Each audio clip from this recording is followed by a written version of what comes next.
А есть такой, допустим, русский либеральный блогер Дудь, которого в Украине очень многие люди смотрят и говорят, вот он голос правды в России. Этот канал свободно транслируется, нет никаких препятствий, рекламируется свободно везде. Дудь имеет офис в центре Москвы, является, по-моему, замредактора такого официального сайта спортивного Sports.ru и так далее. Почему у него так, а у тебя так? Вот с чем это связано? Сейчас скажут, что я дико ему завидую. Я вообще завидую всем. От Трампа до Дудя. Давайте сразу же это вот обозначим, да. Но это тролли так говорят. Да он завидует, он Навальному завидует, он Дудю завидует, он всем завидует. В общем, завистливый человек. Значит, если...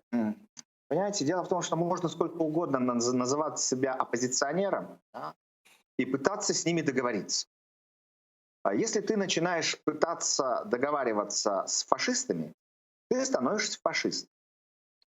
Поэтому я для себя лично несколько лет назад обозначил такую позицию.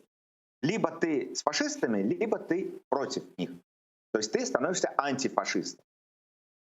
Господин Дудь, к большому сожалению, играет в такую игру договорняк. Я сейчас вас буду критиковать и создавать иллюзию, что у нас есть такая оппозиция. Оказывается, можно иметь другое мнение в нашей такой зигующей пещере.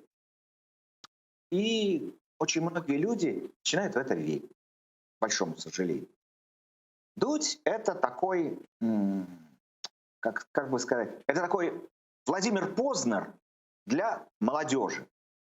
Это такой спецпропагандист, апгрейднутый для тех, кто хочет что-то свежее, современное.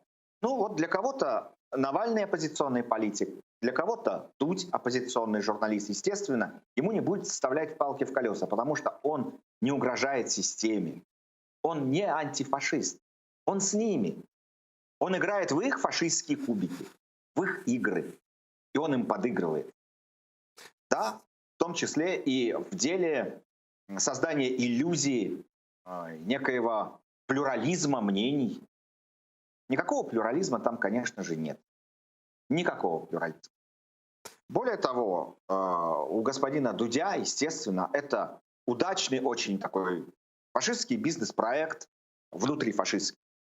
Он очень успешен, в него вкладываются деньги, к нему идут рекламодатели, YouTube с ним с удовольствием сотрудничает. Это Сотник ТВ неудобная штука. Неудобная. Они очень жалеют, что когда-то вообще проморгали такого персонажа. Потому что мочить надо было в зародыше.